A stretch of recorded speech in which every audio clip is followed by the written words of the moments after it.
नमस्कार दोस्तों, आज 78वें स्वतंत्रता दिवस के मौके पर आप सभी को ढेरों सारी शुभकामनाएं और बधाई। दोस्तों, आज हमारा राष्ट्र 78 वर्ष पूर्ण कर लिया आजादी के।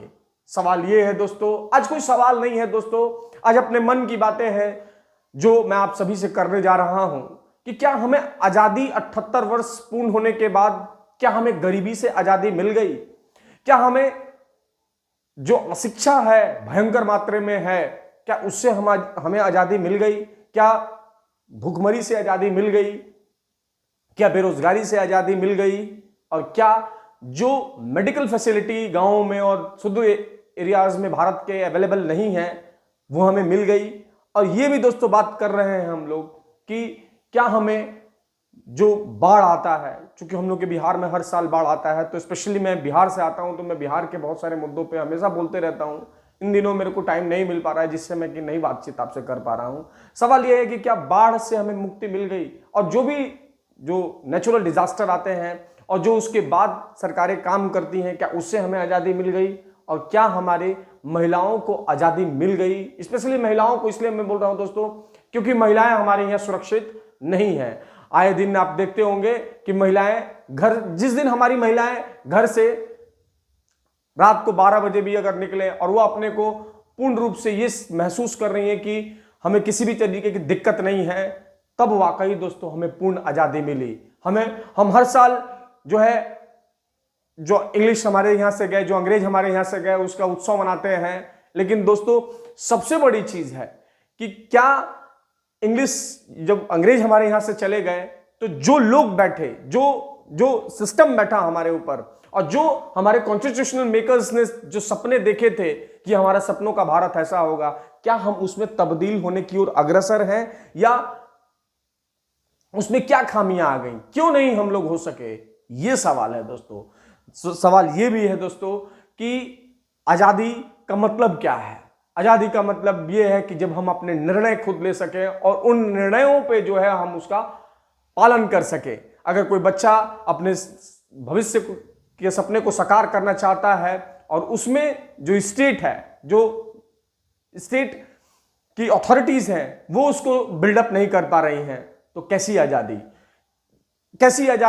जहां पे नेता, ब्यूरोक्रेट्स और जो भी कार्यालय में बैठे बाबू हैं, इनकी साठ वाट की वजह से पूरा का पूरा सिस्टम भ्रष्टाचार के मील के उस पे चढ़ गया है।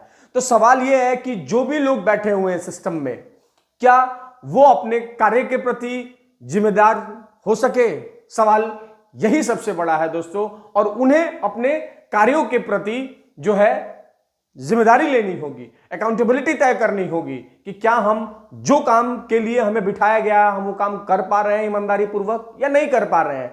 आप दोस्तों हर साल आजादी का महोत्सव हम लोग मना रहे हैं। हर साल आजादी का जो 15 अगस्त आता है हम लोग बढ़िया से झंडा उंडा फहरा करके और मिठाई बांट करके खा लेते हैं। लेकिन सबसे बड़ा सवाल है कि क्या जो भी सिस्टम में बैठे अधिकारी पदाधिकारी, जो हर सिस्टम में, मैं ये नहीं कह रहा हूं कि केवल एडमिनिस्ट्रेशन में, as well as judicial branch में भी, मैं खुद भी एडवोकेट हूं, तो क्या एडवोकेट्स अपने दायित्वों का निर्वहन कर रहे हैं? क्या जजेस अपने दायित्वों का निर्वहन कर रहे हैं? और क्या तमाम बैठे अधिकारी, आला अधिकारी, नेता और पुलिस वाले, स्पेशली फॉर पुलिस वाले, क्या इन लोगों से ये लोग जो बैठे हुए हैं, इन लोगों का जो सिस्टम बैठा हुआ है, ये अपने कार्य के प्रति ईमानदार हैं या केवल और केवल ऐसे ही सब कुछ चल रहा है? तो उसमें हमें आजादी चाहिए, उसमें हमें ईमानदारी चाहिए, उसमें भ्रष्टाचार जो इतने बड़े स्केल पे है उससे हमें मुक्ति चाहिए, तब जाके वाकई में हमें आजादी मिली। वरना तो ये आजादी नदारत है दोस्तों। हर साल आएंगे जाएंगे, आजादी हम यूं ही मनाते चले जाएंगे। लेकिन ये विचार करने योग्य बातें हैं दोस्तों कि क्या हम, और as well as citizen of India कि क्या हम अपने जिम्मेदारियों के प्रति जो हमारे मूलभूत अधिकार हैं उसको तो हम कोर्ट तक लेके जा रहे हैं, हाई कोर्ट्स में लेके जा रहे हैं, सुप्रीम कोर्ट तक लेके जा रहे हैं, तो क्या हम अपने दायित्वों का निर्वहन कर रहे हैं as a citizen of India?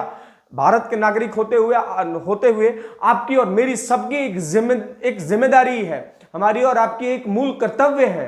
क्या हम उन कर्तव्यों का पालन कर रहे हैं? और बैठे अधिकारी, नेता, जुडिशल ब्रांच में बैठे सभी लोग क्या अपने अधिकारों का निर्वहन कर रहे हैं? और कर रहे हैं तो क्या ईमानदारी पूर्वक कर रहे हैं? अगर कर रहे हैं तो ये वाकई आजादी है दोस्तों, और अगर नहीं कर रहे हैं तो हर व्यक्ति को इससे ऊपर उठने की जरूरत है। और जो जहां बैठा है उसे अपने पद पर ईमानदार होने की जरूरत है, ईमानदार होने की जरूरत है।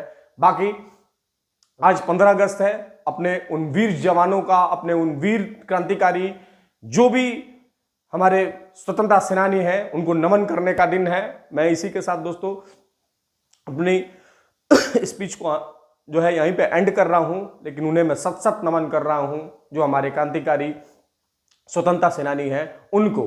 धन्यवाद दोस्तों।